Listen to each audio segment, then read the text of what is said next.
सभी को आदाब, नमस्कार, सत श्री अकाल, जय हिंद, जय भारत। उम्मीद करता हूं आप सभी लोग ठीक होंगे। उम्मीद पे ही दुनिया कायम है।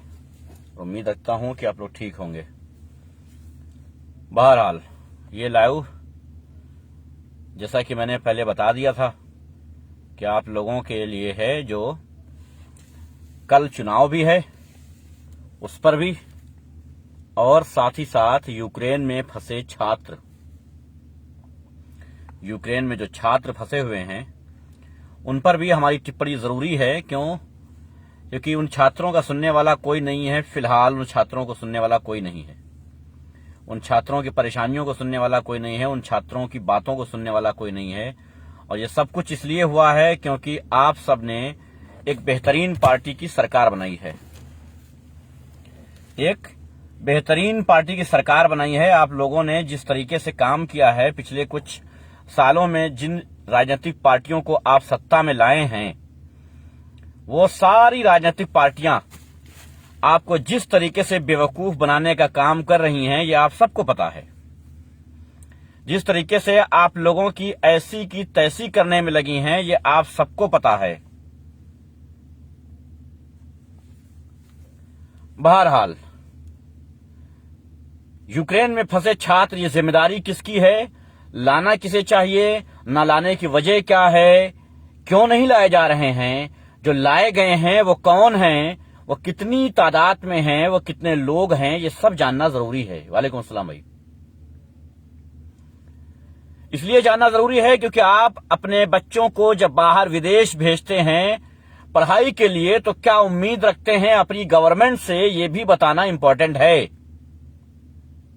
बहरहाल हमारे भारत में ऐसा पाया जाता है कि जब हमारे देश से कोई बाहर जाता है, चाहे वो जॉब के लिए, चाहे वो एजुकेशन के लिए, तो उसे देशद्रोही माना जाता है।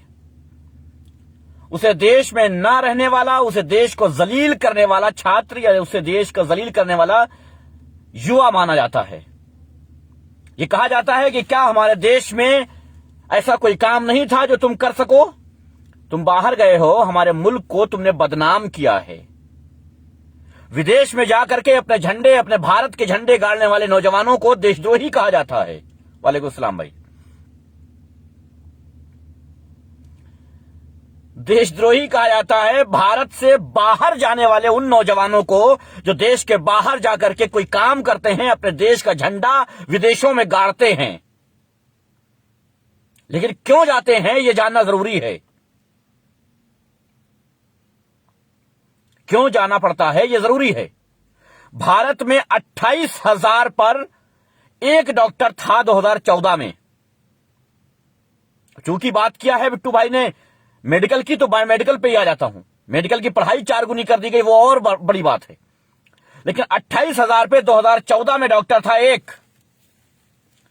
2022 में 65,000 लोगों पर एक डॉक्टर है। 65,000 लोगों पर एक डॉक्टर है। सोचने की बात है।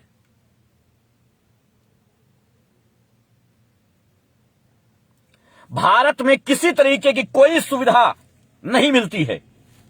विदेशों में हर तरह की सुविधा मिलती है। जब भारत से कोई छात्र बाहर जाता है तो उसे हर तरह की सुविधा वहां दी जाती है कि ये हमारा मेहमान छात्र है। यूनिवर्सिटीज भारत से बहुत बेहतरीन तरीके की होती हैं। सिस्टम उनका हमारे भारत से कई गुना ज्यादा बेहतर होता है। उनका एजुकेशन सिस्टम हमारे उस सोच तक, वहां तक हमारी सोच नहीं पहुंचती है जहां तक विदेशों में हमारा एजुकेशन सिस्टम है। जाने का शौक नहीं है। विदेश में जाकर के पैसा खर्चा करके पढ़ाई करने का शौक नहीं है, मजबूरी है। हमारे यहां एजुकेशन को एक धंधा बना लिया गया है, बिजनेस बना लिया गया है। इस वजह से मजबूरन उन छात्रों को बाहर जाना पड़ता है जो बेहतरीन क्वालिटी की पढ़ाई चाहते हैं। पर्चा लीक करके मिल जाए, बेहतरीन मार्कशीट बन जाए, वो अलग होती है। बेहतरीन एजुकेशन हासिल कर लेना अलग बात होती है, अलग मैटर होता है। बेहतरीन एजुकेशन के लिए मजबूरन बाहर जाना पड़ता है।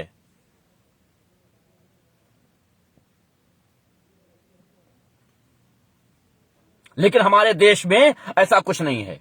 अभी उड़ते उड़ते कुछ दिनों पहले एक आवाज उठी थी कि शायद दुबई में कोई यूनिवर्सिटी खुलवा रहे हैं मोदी जी, आईआईटी खुलवा रहे हैं दुबई में। माननीय प्रधानमंत्री जी, अगर यह सूचना सही मिली है मुझे, अगर ये न्यूज सही है, तो प्लीज मुझे इसकी जानकारी दें कि इसकी आवश्यकता क्या थी। क्या अब भारत के छात्रों को दुबई जाना पड़ेगा पढ़ने? भारत में क्या आपको वो जमीन उपलब्ध नहीं हो पाई, वो प्रॉपर्टी उपलब्ध नहीं हो पाई जिसके ऊपर आप ऐसी आईआईटी बना सकें? दिक्कत कहां आ रही थी? विदेशों से टीचर ला करके आप यहां रख सकते थे दुबई में। यानी सीधी सी बात है, आपको बिजनेस करना है और आप जानते हैं कि दुबई में अच्छा बिजनेस हो सकता है, इसलिए ऐसा कर रहे हैं। यूक्रेन में 23,000 छात्र फंसे हुए हैं। राम राम भाई, 23,000 छात्र फंसे हुए हैं। मोदी जी, अगर मैं गलत नहीं हूं तो 23,000 छात्र फंसे हुए हैं। मैं नहीं जानता कितने हिंदू हैं, कितने मुसलमान हैं, और मुझे इस पे जाना भी नहीं है मोहतरम, लेकिन प्लीज कृपा करके मुझे यह बताने का कष्ट कीजिए, वालेकुम सलाम भाई, मुझे यह बताने का कष्ट कीजिए कि वो 23,000 छात्र भारतीय हैं या देशद्रोही हैं। उनको क्या नाम दिया जाएगा? जाहिर है कि वो देशद्रोही होंगे, क्योंकि उन्होंने बाहर की कॉलेज, बाहर के यूनिवर्सिटीज पसंद की है पढ़ने के लिए। भारत की बदनामी हो जाएगी। देशद्रोही हैं वो।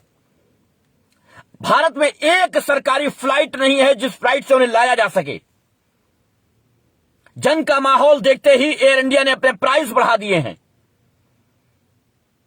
25,000 23,000 का जो टिकट हुआ करता था वो 85,000 का कर दिया गया। मोदी जी, मैं जानना चाहता हूं इसके लिए आपने क्या किया है? रिजवी भाई, आप मुद्दे की बात करते हो, लेकिन कोई नेता मुद्दे की बात क्यों नहीं करता? जो बात आप वीडियो कॉल कर रहे हैं, वीडियो पर कर रहे हैं, वही बात चुनाव के दौर में सभी नेताओं को करनी चाहिए। नहीं करेंगे भाई, नहीं करेंगे तो इनको वोट कोई नहीं देगा। अगर कर लेंगे तो इनको कोई वोट नहीं करेगा, क्योंकि ऐसी बातें करने के लिए फिर इसके ऊपर अमल करना पड़ता है, अमल करना पड़ता है। इस वजह से बाहर विदेशों में जब कोई छात्र फंस जाता है तो उसे क्या करना चाहिए? भारत में या कोई किसी भी मुल्क का छात्र हो, किसी भी मुल्क का कोई आदमी हो, जब फंस जाता है तो उसे भारत के या जिस मुल्क का फंसता है उस मुल्क के लोगों को क्या चाहिए? उस मुल्क की गवर्नमेंट, उस मुल्क की सरकार को क्या चाहिए कि उसको वापस लाएं, रेस्क्यू करें, कुछ भी करें। लेकिन यह नहीं किया जाता है, बल्कि छोड़ दिया जाता है उन्हें मरने के लिए। बॉर्डर तक पैदल चल करके आते हैं। मुंबई में जब कोरोना काल था तो मुंबई से चल करके यूपी बिहार तक लोग आ रहे थे। मोदी जी, क्या मतलब है आपका? यूक्रेन से भी पैदल चल के आए?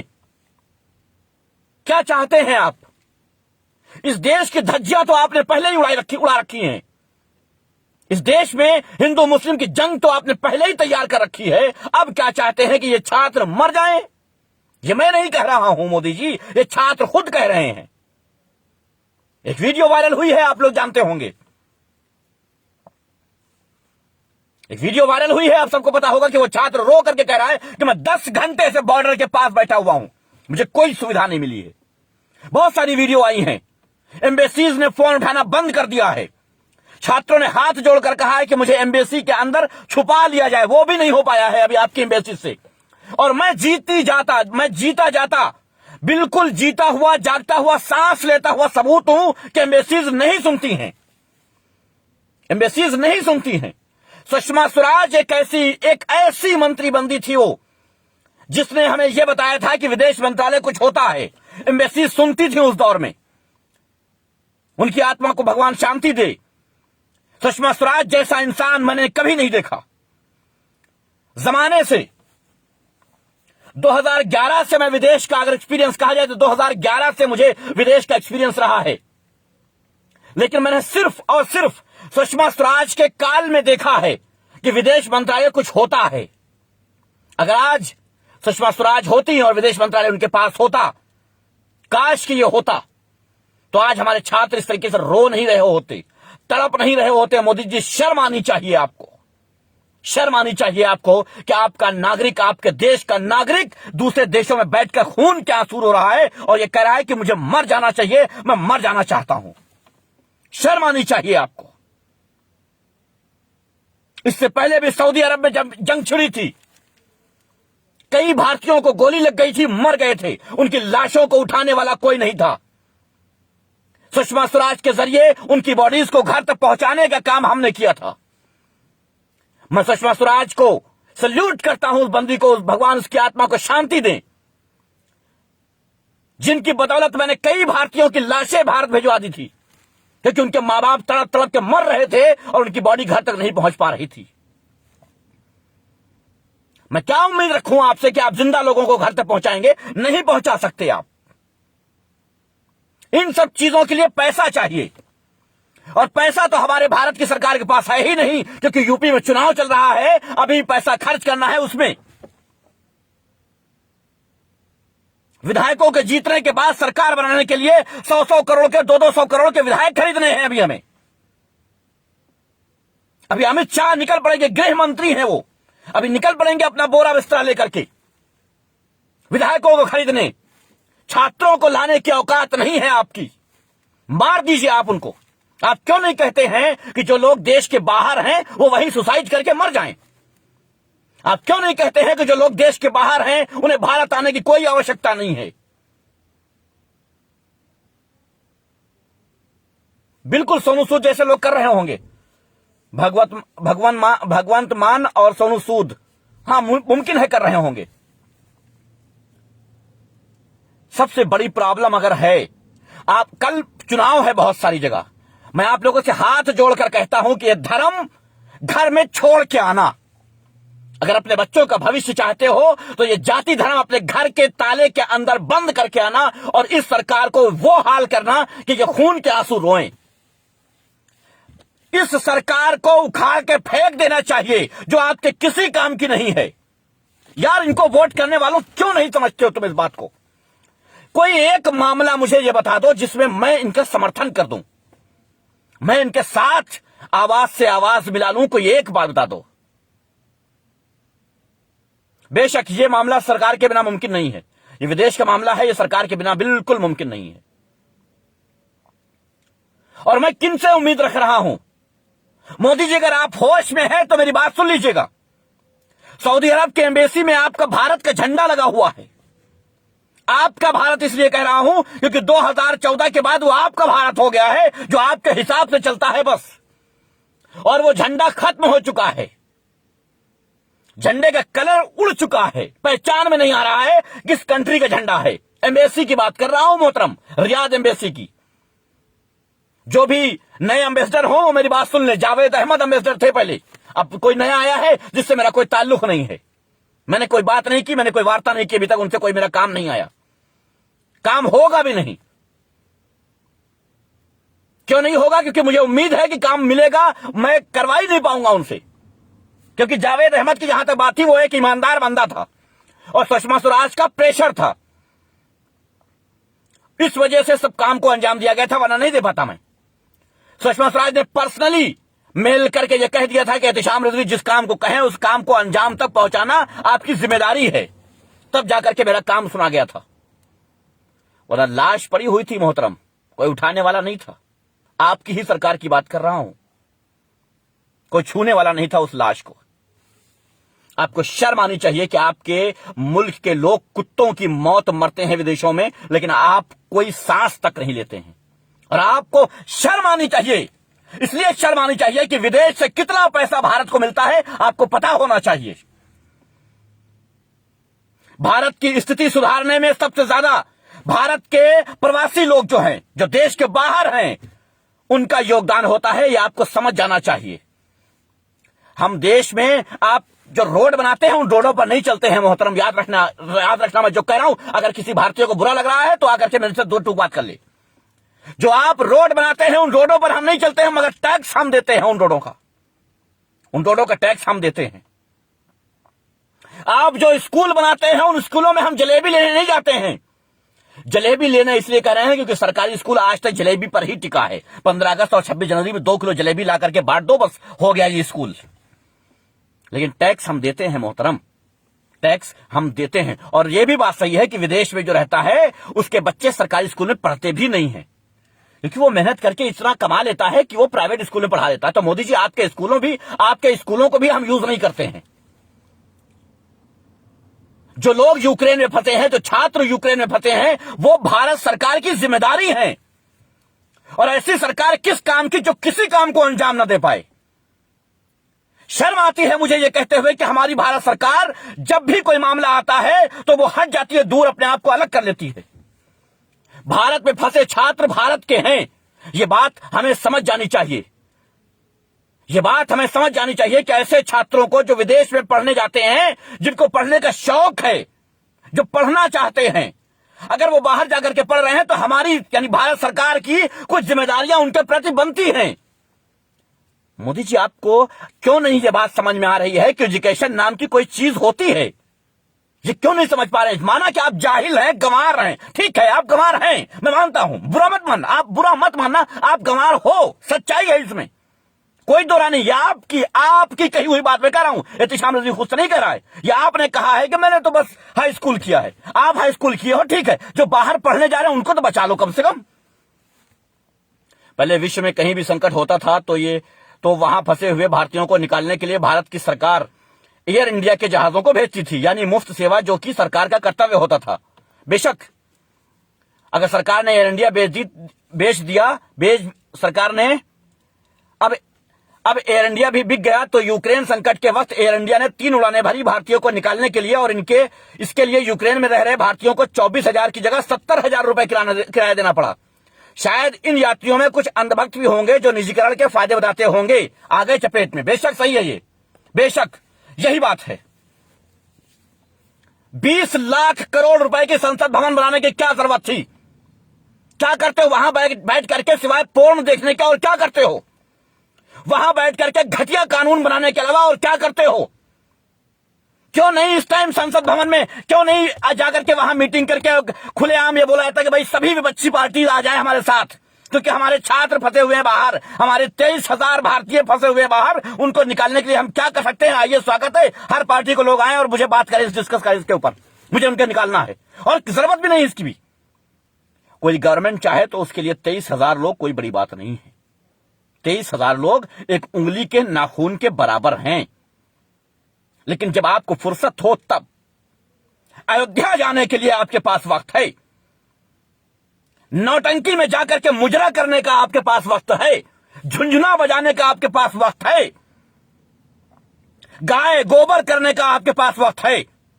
आपके ऊपर 65 करोड़ रुपए पर डे खर्चा होता है, 65 करोड़, 65 या 62 ऐसे कुछ, एक प्रधानमंत्री के ऊपर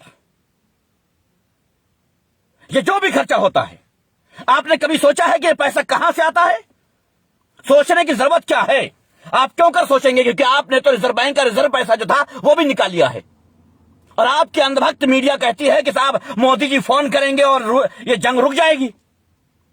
जो मोदी जी अपने भारत में हिंदू मुसलमान की जंग छेड़ दिए हो, वो विदेशों की जंग क्या रोकेंगे यार? जो अपने ही मुल्क में 2 भाइयों को लड़ा देने का काम कर रहा हो, वो दूसरे मुल्कों की क्या रोकेगा? अरे लाखों चूहे खा करके बिल्ली हज को चली है। मैं गलत कह रहा हूं क्या? 2002 में आप मुख्यमंत्री थे, गुजरात में हिंदू मुसलमान का दंगा हो गया था। 2014 में आपने देश के प्रधानमंत्री पद संभाल लिया। उसके बाद पूरे देश में मॉब लिंचिंग होने लगी हिंदू और मुसलमान के नाम पे। पूरे मुल्क में दंगे फसाद होने लगे, झगड़े की जड़ हो गई हिंदू मुसलमान। आज मेरी शक्ल देख करके अगर कोई ये अच्छी बात सुनता है और कहता है हाँ यार बहुत अच्छी बात है, लेकिन मेरा नाम सुनने के बाद कहता है अरे बहुत बड़ा बेवकूफ आदमी, ये तो मुसलमान है। सही बात को भी गलत कर दिया जाता है। क्यों? क्योंकि ये तुम्हारे धर्म का नहीं है, तुम्हारे जाति का नहीं है। एक बेहतरीन उम्मीदवार जो समाज में कुछ कर सकता है वो हार जाता है क्योंकि हिंदू मुसलमान का मसला पड़ जाता है। कमाल है साहब, शर्म आती है मुझे ये कहते हुए कि हम उस भारत के वासी हैं जिस भारत का प्रधानमंत्री एक नरेंद्र मोदी नामक एक ऐसा युवक है जो कोई काम का नहीं है, किसी काम का नहीं है। झुंझुना बजाने के काबिल हो बस तुम।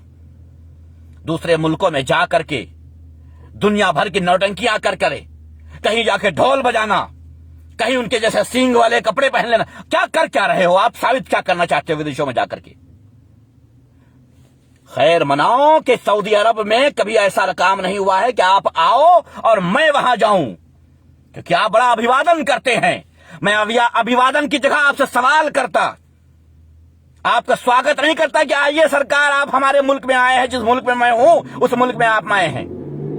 मैं सीधा और सिंपल आपसे पूछता, आप यहां आने की क्षमता कैसे अपने अंदर इकट्ठा कर सकते हैं? आपकी हिम्मत कैसे हो गई यहां आने की? क्योंकि हमारे लिए तो आपने कुछ किया नहीं है।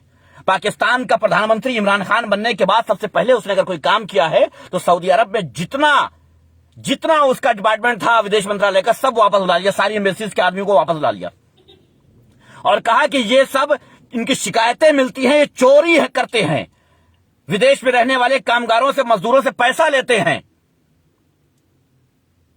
इनको यहां से हटा करके नया बैच भेजा जाएगा। और नया बैच भेजा, वालेकुम सलाम भाई, नया बैच भेजा क्योंकि विदेश में रहने वाले लोगों का फायदा हो सके।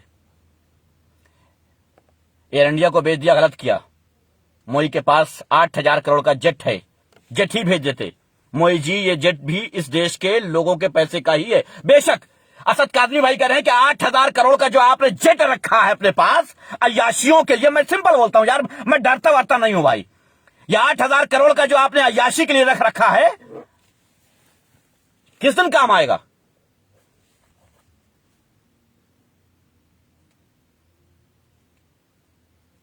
किस दिन काम आएगा? कम से कम यही भेज दिए होते। अगर यही भेज दिए होते तो कम से कम इस देश के जो छात्र, जो भविष्य है इस देश का, वो आ सकते।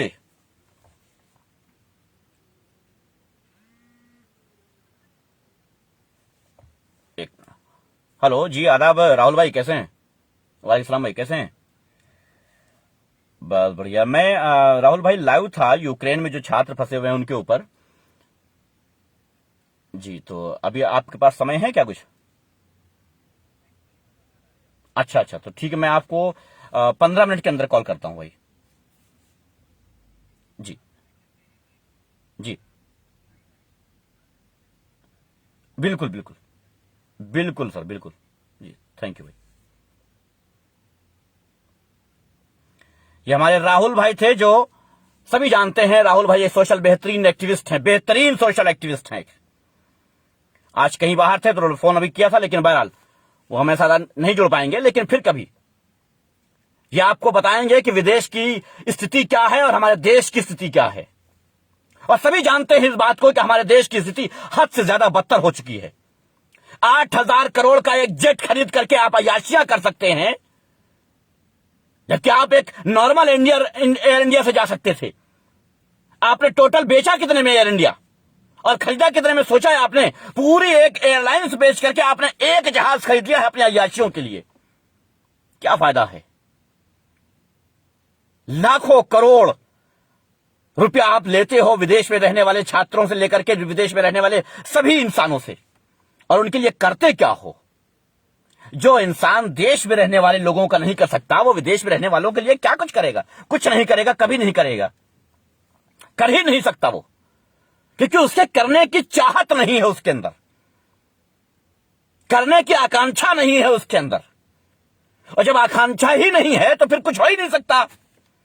बहुत जरूरी है कि आपके दिल में आकांक्षा हो। अगर आपके दिल में आकांक्षा नहीं है तो आप कुछ नहीं है। भाई मैं 5 साल पहले दुबई गया था तो लग रहा था कि नरक से निकलकर स्वर्ग आ गया हूं। भाई कभी ये बताइए बिट्टू भाई, कभी ऐसा होता है कि एक यहां से जाने के बाद, इंडिया पहुंचने के बाद कोई आदमी 2-3 महीने से ज्यादा रुक सके? इंडिया में नहीं रुक सकता है।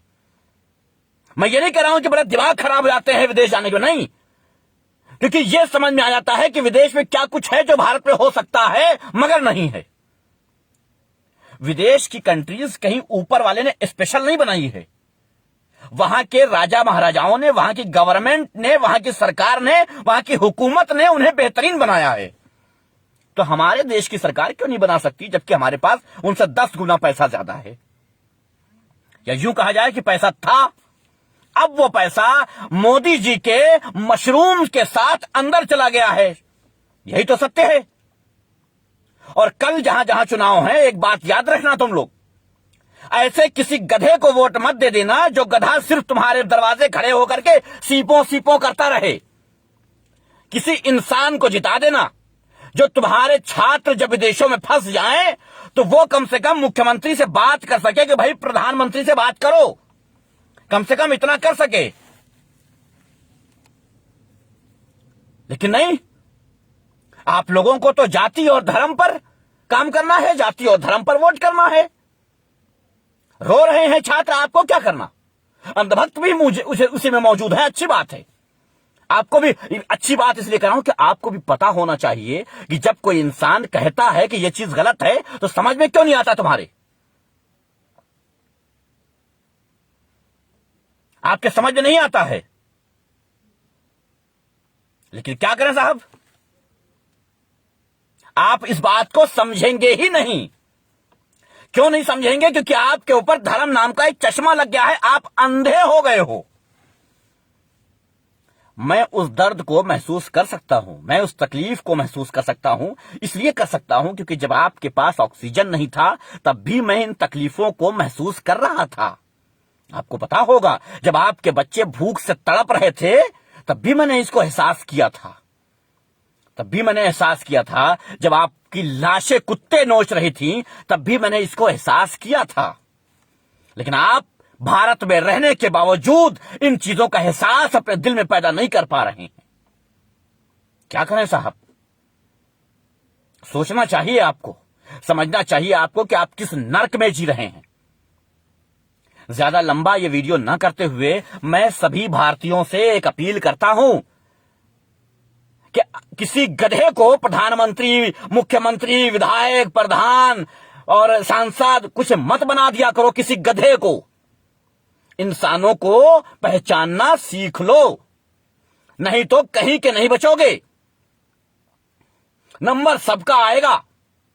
और एक भविष्यवाणी भी सुन लो, उत्तर प्रदेश के चुनाव के बाद पेट्रोल डीजल का दाम और बढ़ेगा। जो उखाड़ सकते हो उखाड़ लेना, वो रुका हुआ है कि चुनाव हो जाएं, उसके बाद बढ़ जाएगा।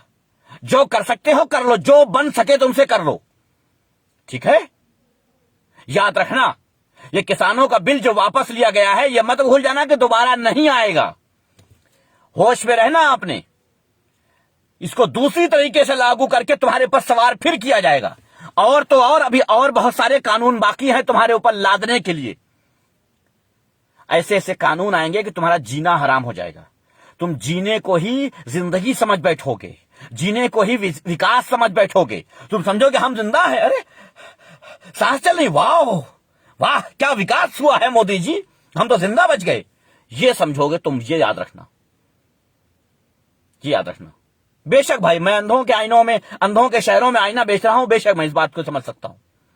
मैं समझ सकता हूं कि ये अंधे हैं जिनकी आंखें कभी नहीं खुल सकती, मैं उनको आईना बेच रहा हूं। बहुत बड़ी बात है ये। लेकिन क्या करें साहब, 1989 से हिंदू मुसलमान का कीड़ा इनके दिमाग में डाल रहे थे मोदी का पीएम बनना, उसी का नतीजा बेशक। और मैं जानता हूं, और मैं ये बात कह सकता हूं बिट्टू भाई और मेरे सभी व्यूअर्स ये बात जान लें कि हमारा देश बहुत बुरी अवस्था में है। वालेकुम सलाम भाई, बहुत बुरी सिचुएशन में है।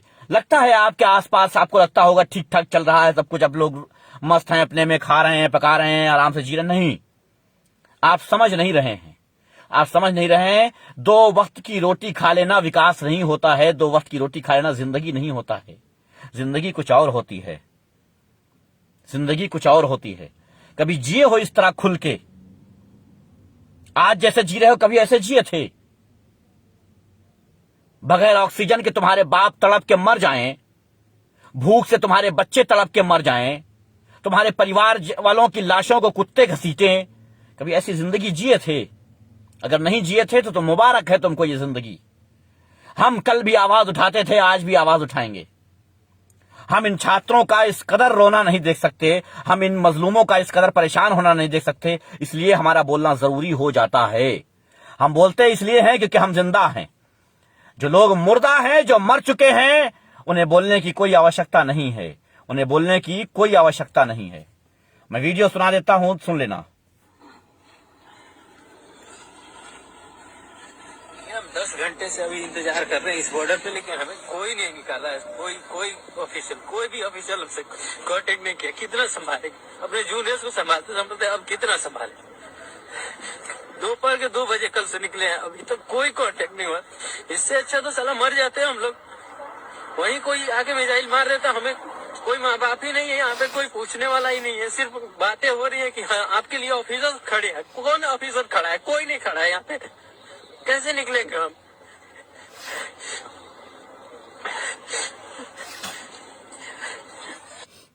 क्यों मेरे प्यारे भारतवासियों, कैसे हो? ये वीडियो सुनने के बाद तुम्हारा ज़मीर जगा या अभी भी तुम कुत्तों की जिंदगी जी रहे हो? इस छात्र का रोना तो नौटंकी नहीं होगा। ऐसा तो कहीं नहीं कि ये छात्र का रोना भी नौटंकी है। ऐसा तो नहीं कि यह आतंकवादी है। यह आतंकवादी हो सकता है जिसे भारत आने की जल्दी है, कि किसी साइकिल पर बम लगा करके जाके किसी को उड़ाने वाला होगा, इसलिए रो रहा है। ये शर्म से डूब मरना चाहिए हमारे देश के प्रधानमंत्री को। ये हमारी भारत की सच्चाई है। ये हमारे भारत की असल सच्चाई है और यही सच्चाई है। यही सच्चाई है कि तुम सबको, जो भारतीय जनता पार्टी को वोट करते हो या जिसे भी वोट करते हो, बगैर सोचे समझे तुम्हें डूब के मर जाना चाहिए, क्योंकि तुम धर्म और जाति पर वोट करते हो। इस छात्र का रोना कोई बड़ी बात नहीं है। इस देश में 100 करोड़ लोग रोज रोते हैं। कोई बड़ी बात नहीं। अगर एक छात्र रो रहा है तो क्या दिक्कत है? कह रहा है कि इससे अच्छा तो कोई मिसाइल आकर के हमें मार देती, हम मर गए होते। वाह, भारत का भविष्य मरना चाहता है। भारत का भविष्य मरना चाहता है। वो कह रहा है कि यूक्रेन की जंग में मैं मर जाऊं तो बेहतर है। हां मोदी जी, भारत का भविष्य मरना चाहता है। वो ये भूल गया है कि भविष्य ऑलरेडी मर चुका है। भारत का कोई भविष्य अब जिंदा नहीं है। जो लोग जिंदा हैं उन्हें मारने का पूरा प्रोग्राम भारतीय जनता पार्टी करके रखी है। आए दिन करती रहती है, आए दिन करती रहती है और करती रहेगी, क्योंकि भारत में आवाज उठाने वालों के लिए कोई जगह नहीं है। भारत में मुंह खोलने वालों के लिए कोई जगह नहीं है। मुंह खोलो, मगर एक शर्त पे। तुम्हें कहना होगा अपने नेता के लिए कि भाई जिंदाबाद जिंदाबाद, मुर्दाबाद मुर्दाबाद। विरोधियों को मुर्दाबाद कहते रहो, अपनी एक राजनीतिक पार्टी चूज कर लो, उसको जिंदाबाद कहते रहो। इसके सिवा अगर तुम कुछ कह रहे हो तो तुम भारत में जिंदा रहने के काबिल नहीं हो। साहब, हम इस तरह दम घुटते जिंदगी नहीं जीना चाहते हैं और ना जी पाएंगे। हम ना जिए हैं और ना जिएंगे। कोई आतंकवादी भी अगर प्रधानमंत्री बन जाए तो भी मुझे कोई फर्क नहीं पड़ता। मैं जैसे आवाज में आवाज मिला करके बात करता हूं, जैसे तुम्हारी आंखों में आंखें डाल के बात करता हूं, ऐसे ही बात करता रहूंगा। क्योंकि हमने तुम्हारी राजनीतिक पार्टी के टुकड़े नहीं खाए हैं। हमने किसी राजनीतिक पार्टी के टुकड़े नहीं खाए हैं। मैं उनका पट्टा अपने गले में बांध कर नहीं घूम रहा हूं कि यहां पर कोई किसी कलर का एक पट्टा बांध लूं और उसके बाद उनके बुलावे पे उनके लिए जाकर के दुम हिलाऊं। मैं नहीं कर सकता हूं। मैं आजाद भारत का आजाद नागरिक था, आजाद भारत का आजाद नागरिक हूं और आजाद भारत का आजाद नागरिक रहूंगा। सत्ता बदलेगी, सीएम पीएम बदलेंगे, मगर हम अपनी आवाज उनके साथ ही रखेंगे जिनका हक मारा जा रहा है, जिनको लूटा जा रहा है, जिनके बच्चों के भविष्य को बर्बाद किया जा रहा है। मैं हमेशा उनके साथ बोलता रहूंगा। और जरूरी इसलिए है बोलना क्योंकि आज के दौर में बोलने वाले मर चुके हैं या बिक चुके हैं। जितने जिंदा हैं उन्हें मार दिया जाएगा, जल्द ही उन्हें खत्म कर दिया जाएगा। यूपी में 2022 की सत्ता बताएगी कि यूपी के जो बोलने वाले लोग हैं वो जिंदा बचेंगे या मारे जाएंगे। भारतीय जनता पार्टी वाले खुल के पोस्ट करते हैं कि एक बार सरकार आने दो, इस बार पता चलेगा असलियत। भारतीय जनता पार्टी को वोट ना करने वालों के घरों पे बुलडोजर चलेगा। वाह मोदी जी वाह, क्या प्यारा मुल्क बनाया है आपने। बारूद पर खड़ा कर दिया है आपने, हमारे मुल्क को बारूद पर खड़ा कर दिया है आपने, और उसके ऊपर खड़े होकर के सिगार पी रहे हैं। शायद आपको पता नहीं है कि जब ये बारूद फटेगा तो इसमें हम नहीं आप भी मरेंगे। ये बात भूल रहे हैं। शुक्रिया भाई, आप ये बात भूल रहे हैं कि उसी बारूद पर खड़े होकर के आप सिगार पी रहे हैं। शर्म आनी चाहिए मेरे भारतवासियों, शर्म आनी चाहिए। अगर जरा से भी गैरत है तुम लोगों में, जरा से भी गैरत है तो कम से कम ये बात समझ जाना, ये बात सोच लेना कि इन सरकारों को जब तक उखाड़ के फेंकोगे नहीं तब तक तुम्हारा कोई सिस्टम ठीक नहीं होगा। वालेकुम सलाम भैया जरा भाई, कोई सिस्टम ठीक नहीं होगा। विदेश मंत्रालय में जब तक एक ज़हीन, काबिल, पढ़ा लिखा और विदेश में जिंदगी बिताया हुआ इंसान मौजूद नहीं रहेगा तब तक कुछ नहीं हो सकता। विदेश में ऐसे गधों को मत बिठाओ विदेश मंत्रालय में जो विदेश की स्थिति के बारे में जानकारी ही ना हो। विदेशों में जाकर के ये हाथ हिलाने से कुछ नहीं होता है। वहां के कानून के साथ मिल करके अपने कानून बनाने होते हैं। वहां की गवर्नमेंट के साथ मिल करके अपने लोगों के लिए आसानियां पैदा की जाती हैं। गधे, क्यों नहीं समझ रहे हो इस बात को? वहां के कानून, वहां की हुकूमत, वहां की गवर्नमेंट से मिल करके अपने लोगों के लिए आसानियां पैदा की जाती हैं, जैसे इंदिरा गांधी ने की थी। इंदिरा गांधी ने किया था। सऊदी अरब में जो कानून है, चोरी करने पे हाथ काटना, किसी दूसरे मामले में जिस मामले में जो भी कानून है, उसमें एक कानून मौत का भी था कि अगर किसी का एक्सीडेंट हो जाता है, जान के बदले जान की बात आती है, क्योंकि यहां तो जान के बदले जान है। अगर कोई किसी की हत्या कर देता है तो उसके खिलाफ वही काम किया जाएगा, उसे भी कत्ल किया जाएगा। लेकिन इंदिरा गांधी ने अपने भारतीयों के लिए अलग से इसी हुकूमत से मिलकर के, सऊदी हुकूमत से मिलकर के अपने भारतीयों के लिए अलग से कानून बनवाया कि नहीं, इन्हें एक इंजेक्शन लगा करके भारत भेज दिया जाए, भारत में इनके ऊपर मुकदमा चलेगा और भारत के कानून के हिसाब से इनको सजा दी जाएगी। ये इंदिरा गांधी ने किया था, जो हमारा प्रधानमंत्री इस बारे में जानता भी नहीं है। वजह यह है कि वो जाहिल, अनपढ़ और गंवार चाय वाला है। एक चाय बेचने वाले को अगर तुमने सत्ता दी है तो जाहिर सी बात है देश बेचेगा। और देश बिक रहा है, बिक चुका है। अब भारत में कुछ बचा नहीं है। एयर इंडिया जब तक सरकारी थी तब तक वो बैलगाड़ी थी। एयर इंडिया वालों के मुंह के ऊपर टिकट मारने वाला मैं हूं। 2019 में, मई 2019 में मैंने एयर इंडिया वालों के दिल्ली में मुंह पे टिकट मार दिया था कि तुम्हारी बैलगाड़ी मुबारक तुमको। ये गवर्नमेंट की एयरलाइंस थी जो प्राइवेट हो चुकी है और बहुत सुधार हो गया उसके अंदर। अब 23,000 का टिकट 80,000 का बिक रहा है आराम से। किसी को कोई तकलीफ नहीं है और तकलीफ होनी भी नहीं चाहिए। वो पर्सनल प्रॉपर्टी है किसी की, वो अपने हिसाब से टिकट बेचेंगे। तुम कौन होते हो बोलने वाले? 8,000 का जेट खड़ा है, जहां विदेश जाना होगा उससे चले जाएंगे, कोई दिक्कत की बात नहीं है। देवानंद अपनी हर फिल्म में राइटर, एक्टर, डायरेक्टर सब कुछ खुद बनता था और हर फिल्म फ्लॉप होती थी। वैसे ही ये गधा भी हर काम में दखल देता है और फ्लॉप होता है। बेशक कल के चुनाव को लेकर के मैं आप लोगों से कह दूं, मन जिसका होगा उसको ही दोगे, लेकिन आखिरी बार ये कह दूं, कल के चुनाव में ख्याल रखना, ऐसे किसी गधे के हाथ मजबूत मत कर देना कि वो गधा तुमको कहीं का न छोड़े। ऐसे गधों को अगर तुम सत्ता दोगे, ऐसे गधों को अगर तुम आगे बढ़ाओगे, ऐसे गधों को तुम पावर दोगे तो तुम्हारे बच्चे पढ़ नहीं पाएंगे, तुम्हें रोजगार नहीं मिल पाएगा, मेडिकल नहीं मिल पाएगा, ऑक्सीजन नहीं मिल पाएगा। तुम्हारी लाशों को जलाने के लिए शमशान घाट का इंतजाम तो कर देगा, लेकिन लाशें इतनी गिरेंगी कि कुत्ते नोचेंगे। क्या फायदा? समझ जाओ इस बात को कि शमशान घाट बनाना क्यों पड़ गया। ये तो पहले से प्लान था कि शमशान घाट बनाएंगे क्योंकि लोग ज्यादा मरने वाले हैं, तो शमशान घाट बनाया।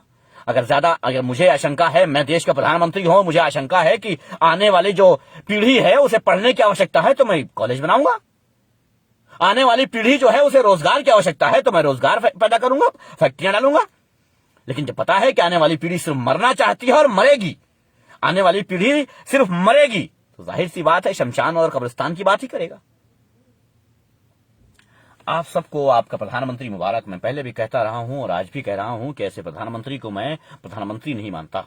ऐसे प्रधानमंत्री को मैं प्रधानमंत्री नहीं मानता जो हमारे किसी काबिल ना हो, हमारे किसी काम का ना हो, जाहिल हो, गंवार हो, चाय वाला हो, बेचने वाला हो। ऐसा प्रधानमंत्री मुझे किसी काम का नहीं। मैं उसे प्रधानमंत्री नहीं मानता हूं। मैं उसे प्रधानमंत्री नहीं मानता हूं क्योंकि मुझे गधों को प्रधानमंत्री मानने में कोई तरीके का, किसी भी तरीके का कोई शौक नहीं है। सुषमा स्वराज जैसी विदेश मंत्रालय, जिस तरह से सुषमा स्वराज ने चलाया था, ऐसा विदेश मंत्री मुझे चाहिए। ऐसा कोई चाहिए। मनीष सिसोदिया जैसा कोई ऐसा एजुकेशन मिनिस्टर मुझे चाहिए। इस देश का अगर विकास की बात करनी है, इस देश को आगे बढ़ाने की बात करनी है तो सख्त कानून लाने होंगे। सख्त कानून को फॉलो करने वाले और कराने वाले लोग चाहिए। लेकिन भारत में ऐसा पॉसिबल नहीं है क्योंकि हमारी जनता अंधी है, गंवार है। तो गंवारों, जो करना है करो, लेकिन एक बात याद रखना कि अपने बच्चों को कटोरा लेकर के भीख मत मंगवाने खड़े कर देना, क्योंकि तुम्हारा प्रधानमंत्री भी भीख मांगता है। तुम्हारा तुम्हारा तुम्हारा क्यों कह रहा हूं? इसलिए कह रहा हूं कि मैं इसे प्रधानमंत्री नहीं मानता। मैं किसी ऐसे इंसान को प्रधानमंत्री क्यों मानूं कि हमारे देश में ऑक्सीजन खत्म हो जाए तो वो ऑक्सीजन ना इंतजाम कर पाए, हमारे देश में कोई मुसीबत आ जाए तो वो हॉस्पिटल ना पूरे करवा पाए, हमारे देश में लोग बेरोजगार हो जाएं तो रोजगार न दिलवा पाए, हमारे देश में लोग एजुकेशन से दूर रह जाएं तो वो एजुकेशन हासिल न करवा पाए, विदेश जाकर के एजुकेशन हासिल करें, कोई मुसीबत आ जाए तो उन्हें वो देश वापस न ला पाए। ऐसा प्रधानमंत्री मेरे किस काम का, ऐसी गवर्नमेंट मुझे मेरी किस काम की? तो अंधे लोगों को ऐसी मुबारक ऐसी सरकार, घटिया और गंवार लोगों को ऐसी मुबारक ऐसी सरकार। मुझे ऐसी घटिया और गंवार सरकार नहीं चाहिए हुजूर। मैं ऐसी घटिया, ऐसी नीच सोच रखने वाली गवर्नमेंट नहीं चाहता हूं। वालेकुम सलाम भाई। ऐसी नीच सोच रखने वाली गवर्नमेंट मुझे नहीं चाहिए। मैं इस गवर्नमेंट को अपना नहीं कहता हूं, मेरी गवर्नमेंट नहीं है। मेरे भारत में भारतीयों की गवर्नमेंट नहीं है, बल्कि चाटुकारिता और चमचों की है, गधों की सरकार है हमारे भारत में। हमारा देश आजाद नहीं रह गया है। हाँ, अयोध्या सजा दिया है, अब काशी मथुरा सजाओ आराम से, कोई दिक्कत नहीं है, खूब सजाओ।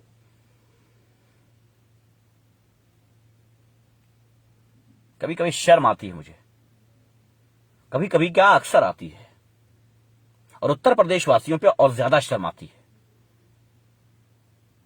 कमाल है यार। आपका बाप मर गया बगैर ऑक्सीजन के। मैं जो कह रहा हूं अपने कानों में अच्छे से बिठा लेना, वॉल्यूम तेज कर लो। आपका बाप मर गया बगैर ऑक्सीजन के, आपका बेटा मर गया बगैर खाने के, आपका भाई या आप मर रहे हो रोजगार के लिए, है ना? आपका बाप बगैर ऑक्सीजन के मर गया, आपका बेटा भूख से मर गया, आप और आपका भाई जो जवान हैं रोजगार के लिए मर रहे हो, है ना? लेकिन मुद्दा मंदिर है, मुद्दा अयोध्या है, मथुरा है, काशी है। चुनाव का मुद्दा धर्म है, चुनाव का मुद्दा जाति है, चुनाव का मुद्दा हिजाब है, चुनाव का मुद्दा यह है कि सामने वाला खाएगा क्या। हम नहीं, हमारे बच्चे क्या खाएंगे इससे फर्क नहीं पड़ता, सामने वाले के बच्चे क्यों ये खा रहे हैं इससे फर्क पड़ता है। मेरे प्रियजनों, इतनी घटिया सोच, इतनी नीच सोच कहां से आए हो? इंसान हो या सिर्फ इंसानों का शरीर लेके आए हो? मुझे लगता है इंसानों का शरीर लेकर के आए हो। इंसान नहीं हो सकते तुम। अगर तुम इंसान होते तो तुम्हें शर्म आती, और तुम्हें शर्म तो आई नहीं। हां, हम तो भूल ही गए जिस देश में सब कुछ बेच दिया जाता है उस देश में शर्म कैसे आ सकती है। वहां शर्म भी बेच दी गई होगी, वहां शर्म भी बेच दी गई होगी।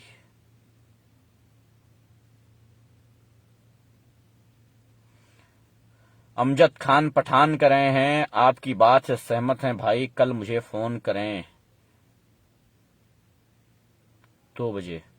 खैरियत भाई, क्या हुआ बता दें, अगर कृपा होगी यहां, अगर बता दें तो। बहरहाल चलिए, आप लोगों को आपका राष्ट्र मुबारक।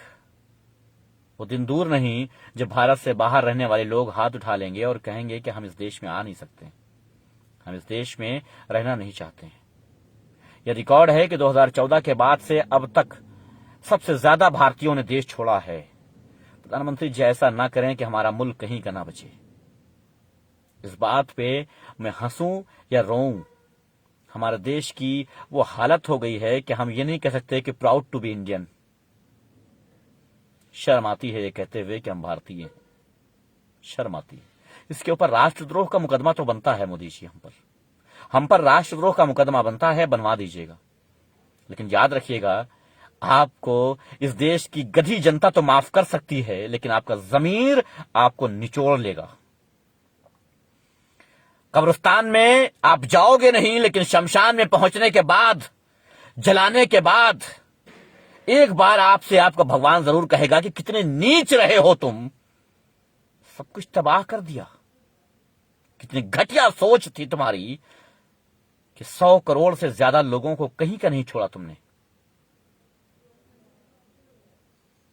हाँ बिल्कुल भाई, मैं यही राय दूंगा भारतीयों से कि विदेश का रास्ता देखो, विदेश का रास्ता देखो, क्योंकि भारत में कोई ढंग का रहा नहीं और आने वाली नस्लें भी भारत में बर्बाद और तबाह ही होंगी, इससे ज्यादा कुछ नहीं होगा। बहुत बहुत शुक्रिया। ये लाइव लंबा नहीं करना चाहता हूं ताकि छात्रों तक पहुंच जाए और छात्रों के बापों तक पहुंच जाए, माँ बाप उनके जो बैठे हैं उन तक पहुंच जाए। ये मेरी हाथ जोड़कर विनती है साहिब औलाद से, जिनकी औलादें हैं उनसे हाथ जोड़कर मेरी विनती है कि अपने बच्चों का भविष्य बनाने के लिए वोट करना, किसी गधे के हाथ में सत्ता दे करके अपने देश की, अपने बच्चों की ऐसी की तैसी मत कर देना। बहुत बहुत शुक्रिया आपका। हो सकता है अभी दूसरे मुद्दे पर लाया हुआ हूं, लेकिन शायद कंफर्म नहीं हूं। धन्यवाद।